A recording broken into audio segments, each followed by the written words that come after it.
Hey, what's going on, folks? It's Mike here, and welcome to the next video in our modern C++ series. In this lesson, we're going to be looking at erase if. So we've been talking about algorithms and standard algorithms, but I want to go ahead and show you one that might make your life a little bit easier. So with that said, let's go ahead and dive in here, and we'll go ahead and look at erase if. Now, where I want to go ahead and start here is if you watched one of the previous videos here, I talked about the erase remove idiom. If you haven't seen that, check out the playlist. It'll be nearby this video, or of course, you can always check out my page here on courses.mchat.io and just do a control F once you sign up for free, and you can track your progress there. So look for the erase remove idiom. Now, the thing with the erase remove idiom is, regardless of your data type for the functions that supported, is you had to remove stuff and then erase it explicitly. Okay, so that's where the erase remove idiom comes from. And again, I think that's a little bit of a source of potentially error, or beginners again are going to get confused, or even advanced folks like me are going to get confused, mess up parameters, and it just takes a little bit of time to get right. I mean, the good news is once you have it, it's sort of doing the two steps, right? Where the removal will take place and then the erasing. I don't actually know. There's probably a good origin story, or I should do a little bit of research about why these are two separate operations, because if you're reading this as a beginner, you would expect or want something to just erase, some value in a collection here. There's a argument to be made, for instance, for maybe doing a bunch of removals and then a bunch of erases later and keeping them as separate operations. That's how a lot of the member functions and the standard template library are organized to do just like one job really well. And that is a good way to program. But I think it's a little bit confusing. But let's go to CPP reference here. And if I search for erase here on the algorithm, where is it? That's a good question, right? I used it here. Let's see, where did I use it? But oh yes, it was on the actual collection here. Okay, so that means we need to look at some data structures, and let's go ahead and look at some of our favorites. Let's open up, say, vector, and let's open up list here, and I need to search for erase here. Okay, so again, what this operation does, and again, it's invalidating our iterators. So make sure you watch the STL series where we talk about iterators, meaning that if you have a bunch of things pointing into this data structure and you call erase, some of those iterators could be past the data structure. So again, just highlighting this point here, iterator invalidation. Let's say I've got some vector like this here. 1, 2, 3, 4, some numbers. I've got a bunch of iterators pointing into this data structure, from different places. And then I do an erase here, right? This iterator, that's pointing into here is invalid, right? What does it point to? Who knows? Okay. So that's the idea. These are the operations that can invalidate our iterators, right? Push back even, right? We are changing the data structure. So again, we talked a little bit about that with iterators. Maybe I talked about it with the vector as well, but something to keep in mind here. So again, erase, let's just take a look at what that's doing for a vector here.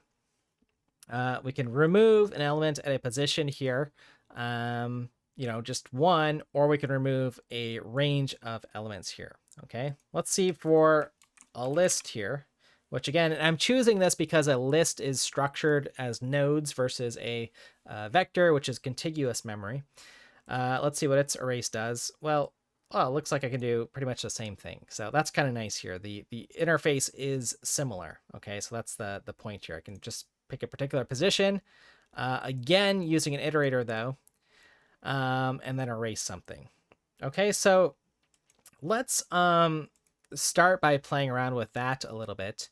And then I want to get to this, erase if. And you're going to notice that this is a non-member function. I'm pretty sure I skipped this when I talked about vector or in my other videos. So let's just hold on to that first and do a little recap of vector here.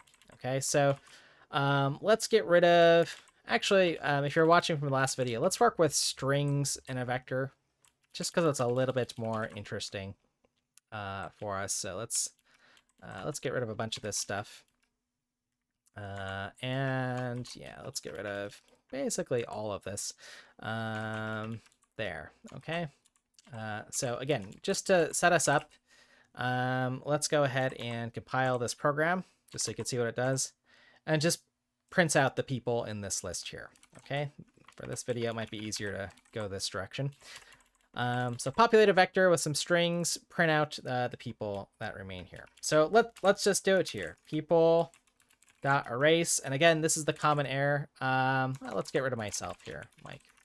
Okay, so we're gonna try that. It is a member function, but you get a whole bunch of issues here, right? So again, if I look carefully at erase, and this is why we look at this, right? It needs an iterator, okay? Okay, so these are all iterators. Can't just pass in some value. You could write your own helper function or something that does this. What tool do we have to help us? Well, do you remember find here? Okay, well, from the beginning of people to the end of my people. And the value that I want to find is Mike. And I want this, you know, to be, you know, find Mike, okay? And erase him. Okay, so that's the idea here. Okay, so let's give this a try. That works. And then, as you can see, Mike is now gone. Okay, so we've still got this sort of two-step process here with finding and erasing Mike. Okay, so we're not quite satisfied yet. Let's get rid of Michael, myself again. And this is where we can take a look at these guys here, erase and erase if. Okay, so what do we got here? So since C++ 20, so we finally got this. And again, right, you could pretty easily wrap this, you know, into a function. That's the point of these algorithms, right? To be able to, you know, build your own building blocks here. But again, what this does here, let's see, if I just call erase, like we, oh, I guess, I mean, we have this overload here that I could just call for this vector.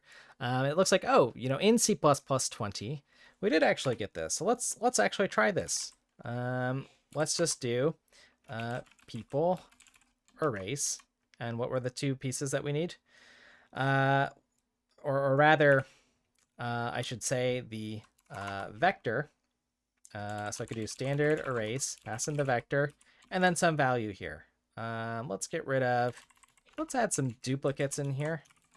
All the Joes. Okay, let's see if it does what it says it's going to do and erase everything here. Joe. Should be able to compile this. I'm on C++ 20. Should be able to run this. And we, in fact, get rid of all of our Joes. Okay, so that's actually really nice. And I guess we don't have to add any values or anything. But you might have, again, seen me do it in the previous video here. Let's see, I gotta go back and do STL. It's the erase or remove if here in the main file. Let's see how we were using erase there. Well, again, directly on the collection here. So we passed in, the other way to use this was with the new iterator. When we did our removal, and then, you know, the end of our collection, okay? So if I just want to get rid of values, I sort of like this is fine here. But what I like even better is the erase if here, okay? So let's actually take a look at this. And again, this is it's a find in vector, because I believe every collection, at least in the standard template library, defines their own erase if. And again, these are simple enough functions you could write them or use the building blocks to do a find if and then call, you know, erase or whatever on your data structure. But similar idea, but this time just taking the data structure and then an actual predicate, okay? So that's not too bad here. So people, and then let's go ahead and try our experiment here. And the thing to look at here, what's the return type here? The number of erased elements here. Okay, so it's no like iterators, no stuff that you have to really mess around with. So this is where the language is getting a little bit better. So let's see, you know, let's see, I think that was an integer value. What was it here? Number of elements, didn't tell me the type here. Let's see here, what's, oh, size t, yeah, good, it should be size t.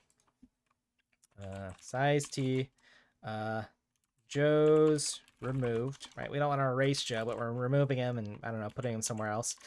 This is going to be,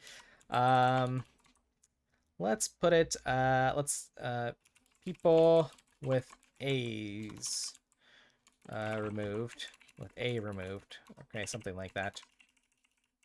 Okay. And see how we do this, right? So we need the predicate function here. I'm just going to put some element here. And let's see if this works as we expect here. So let's go ahead and say E at 0 equals, so this should get rid of Ashley and Adam here. And we want to return if this is true or not, okay? Okay, so we got that. Whoops, there we go. Trying to have a error-free, no syntax error lesson here. Let's see how I did. So compile that. I run it. And the only people that remain are me. Brilliant. Okay, so let's do a little quick code review here.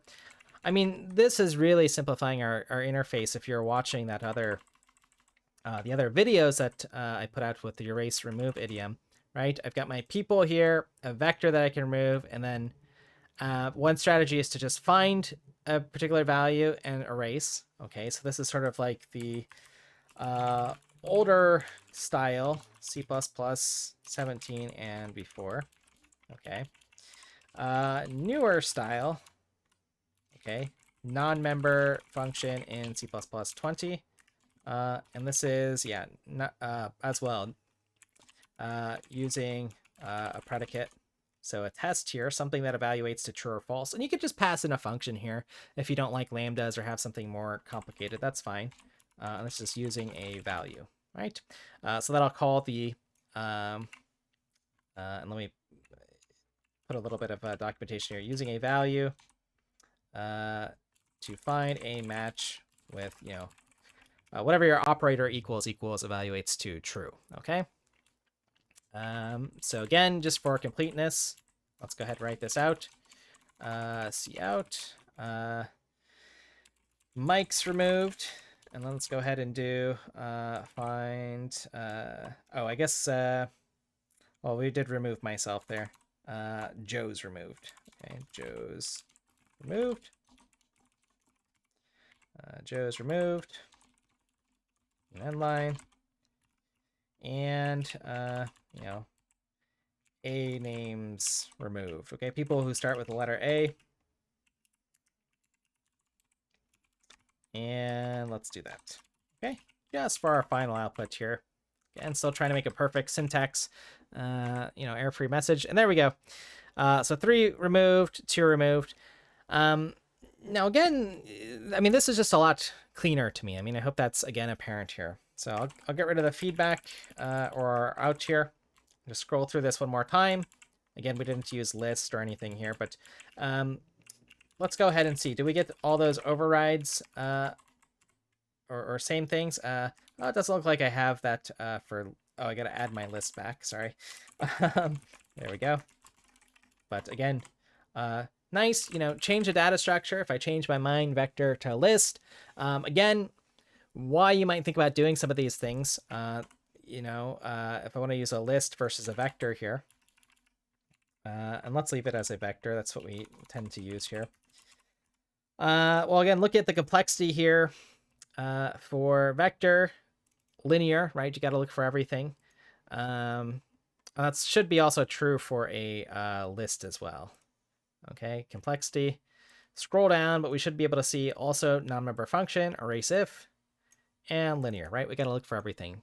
There might be a little bit of ease as far as the implementation of just like removing nodes. It's like a little bit easier. So again, think about if you're erasing things frequently and adding things frequently, maybe you want to list, but that's the idea. All right, folks, so hope you enjoyed that lesson.